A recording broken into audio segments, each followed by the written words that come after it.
হবিগঞ্জে আমরা যখন পথসভা শেষ করে ফিরছিলাম, তখন বিএনপি ছাত্র দলের মানে সন্ত্রাসী ক্যাডার বলবো আমি, তারা আমাদের ভাইদের উপরে আমাদের উপরে কিভাবে নৃশংস হামলা চালায় এবং সেখানে আমাদের প্রায় 20 জনের অধিক আহত হয়, 2 জন গুরুতর আহত, একজন ইতিমধ্যে আপনারা জেনেছেন যে চোখ হারিয়েছে। তারই প্রতিবাদে আমাদের কেন্দ্রীয় নেতৃবৃন্দ, এনসিপির সংগ্রামী আহ্বায়ক জনাব নাহিদ ইসলাম এমপি, জনাব Hasnat Abdullah MP, doctor Mahmuda Alam Mitu MP সহ কেন্দ্রীয় নেতৃবৃন্দ আমরা আজকে যাচ্ছিলাম হবিগঞ্জ শহরে একটি প্রতিবাদ মিছিল করতে। কিন্তু সেখানে আমরা দেখলাম, যেটা আমরা মনে করি সরকার এবং প্রশাসনের পরিকল্পনায় ছাত্রদল আবার পাল্টা প্রোগ্রাম দিয়েছে, বিএনপি প্রোগ্রাম দিয়েছে। ফলশ্রুতিতে জেলা প্রশাসন থেকে 144 ধারা সেখানে জারি করা হয়। আজকে আমরা যখন যাচ্ছিলাম আমাদেরকে স্তরে স্তরে বাধা দেওয়া হয়েছে।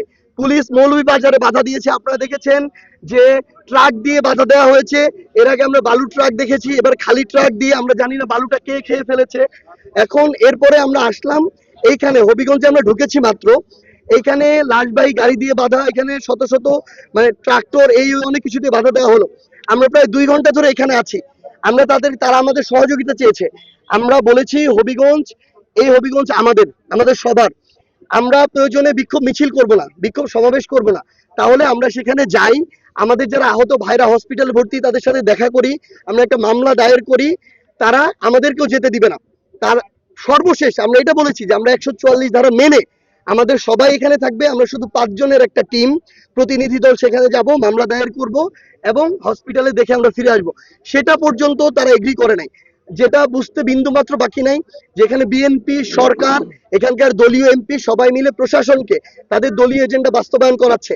এবং সর্বশেষ তারা এখানে চারপাশ দিয়ে ছাত্রদল, যুবদল, তারপর বিএনপির বিভিন্ন ধরনের, আমরা ওই দিক থেকে স্লোগান শুনছি। আমাদেরকে অনেকে এখানে ভাইরা আছে এসে বলছেন যে সশস্ত্রভাবে তারা ওইখানে দাঁড়িয়ে আছে। সর্বশেষ আমরা একটা জিনিস বলেছি যে আমাদের এখানে মামলা নিতে হবে। মামলা যদি আমরা এখানে করে না যেতে পারি, তাহলে এই বাংলাদেশে আর রাজনীতির কিছু থাকে না, আরেকটা স্বৈরাচারের পথ শুরু হয়, একনায়কতন্ত্রের পথ শুরু হয়।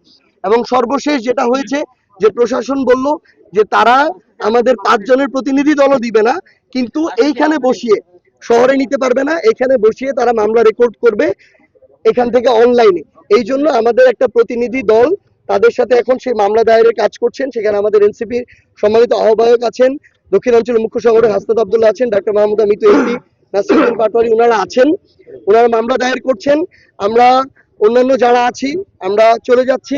কিন্তু আমরা শুধু একটা কথা বলি, আজকে এখানে প্রশাসন যেটা করলো, প্রশাসনের দায়িত্ব পালন করে নাই। প্রশাসন বিএনপির এজেন্ডা সার্ভ করেছে এবং সরকারের ভূমিকা পালন করে নাই। সরকার তাদের জায়গা থেকে মানে একটা ওই মানে একনায়কতান্ত্রিক স্বৈরাচারের যে আচরণ, সেই আচরণ এখানে প্রদর্শন করলো। তাদের হাতে ক্ষমতা আছে, তারা পুলিশকে ব্যবহার করতে পারে, তারা আমাদেরকে আটকে দিল। অথচ এখান থেকে যেখানে 144 ধারা জারি করা, সেটা প্রায় 50 কিলোমিটার দূরে। তো আমরা শুধু তারেক রহমানকে একটা কথা বলে যাই, খালেদা জিয়া একটা কথা বলেছিল, সন্ত্রাসীদেরকে শেষ করি বলবেন আপনি বলবেন, চাচা আপনি বলবেন, চাচা আপনি আমার বাবার বয়স। আমরা শুধু একটা কথা বলতে চাই, খালেদা জিয়া একটা কথা বলেছিলেন, ওনাকে আমরা সম্মান করি।